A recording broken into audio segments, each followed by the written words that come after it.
Shabbat Shalom! It's Friday again, and this time it's Parashat Vayeshev. In our parasha, we have one of the most famous stories in Bereshit, the selling of Yosef down to Egypt. There's a lot to say about Yosef and the whole story of how he got sold, why he got sold, and so on and so forth. But I actually want to take a moment to think about it from a completely different perspective.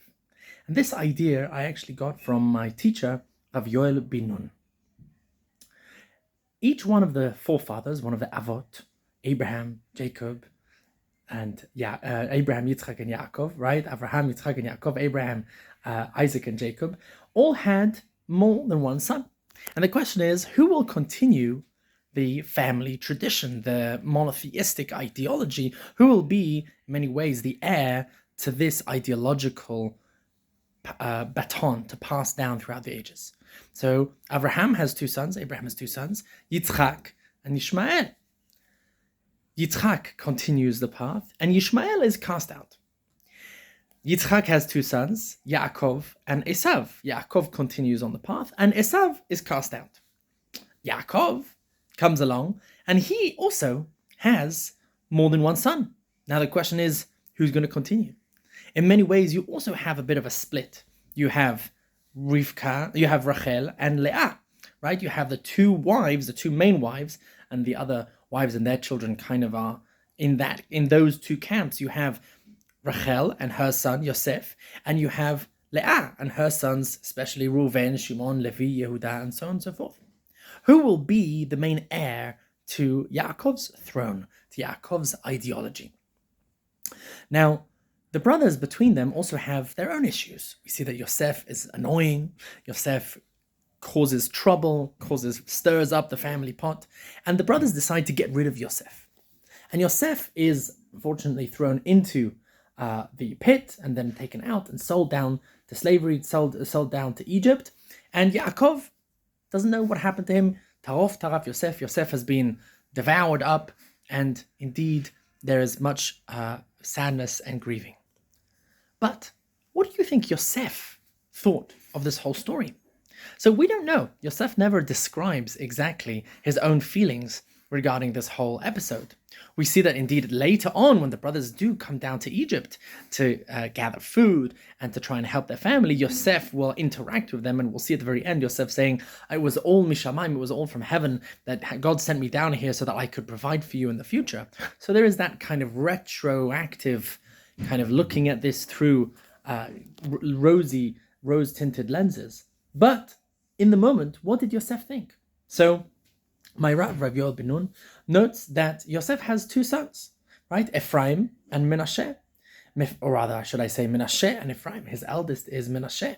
And Menashe, as we'll see in later parashiyot, is called Menashe, Ki nashani Elohim bet avi, right? Because God has cast me out of my father's house.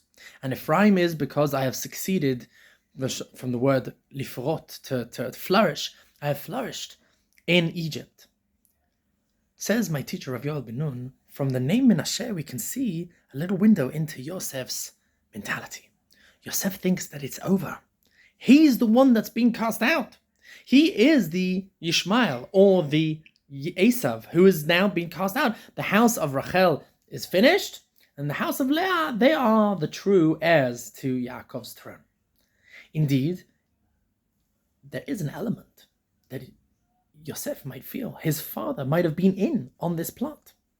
And in a genius way, if you think about it, if you read the story carefully, you'll realize that Yaakov is the one who sends Yosef out to his brothers. Yaakov is the one who starts this whole process.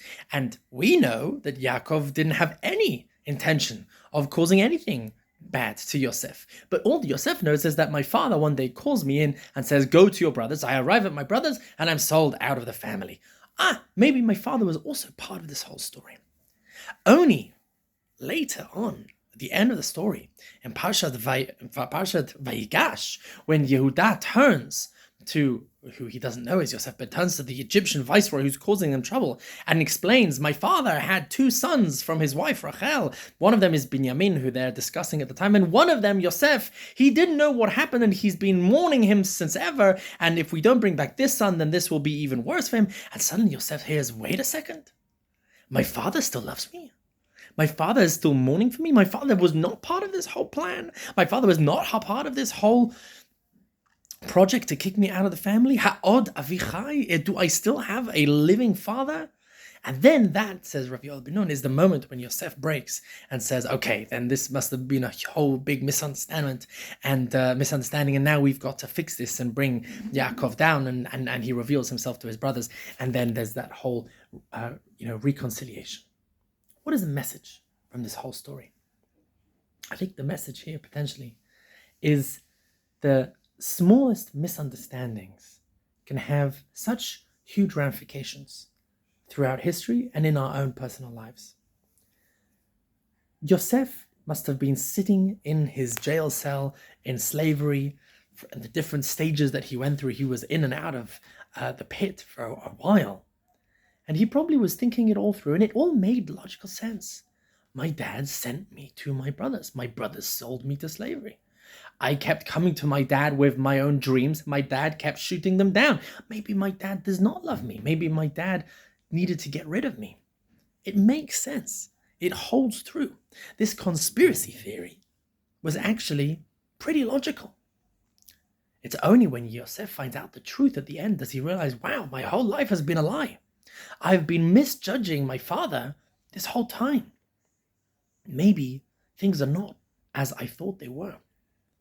In our own lives, we very often judge our family, our friends, our surroundings, and we go on through life as if our judgment must be the logical way of how it is.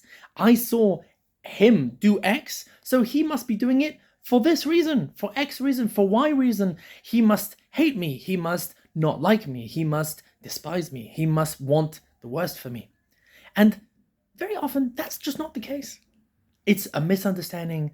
Maybe someone wasn't being as careful as they could have been. Maybe it could be misconstrued that way. But at the end of the day, usually, the biggest, I would say, negative interactions that we have with our family members and our friends stem at the very beginning from some sort of misunderstanding or misjudgment. How do we avoid that? How do we step out of that? So I think the first thing is to constantly try and be, as they say in Chazal, dan lekav zchut. Try and give people the benefit of the doubt. And it's a very hard thing to do.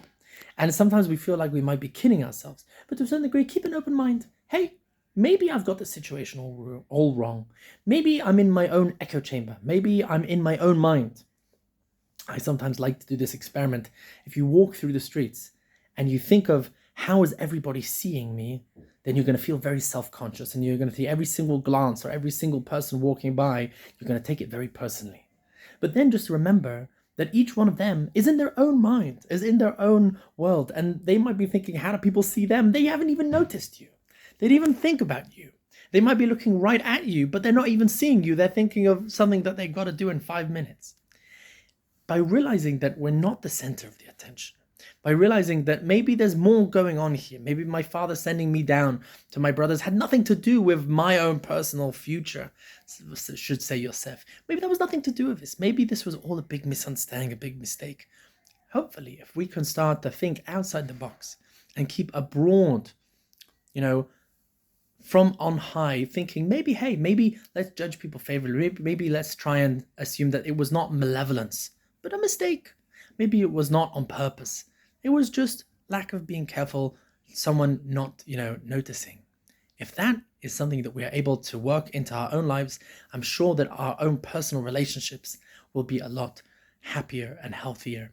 I'm sure that our interactions with our friends and our community will be a lot more peaceful. And Be'ezrat Hashem will be able to view other communities and other people and other political and social and different dynamics in our own society with chesed, with kindness, with appreciation, and with less resentment. with less fear and less frustration. So with that note, I wish you all a Shabbat Shalom, and Bezrat Hashem, may we all try and see the best in everyone.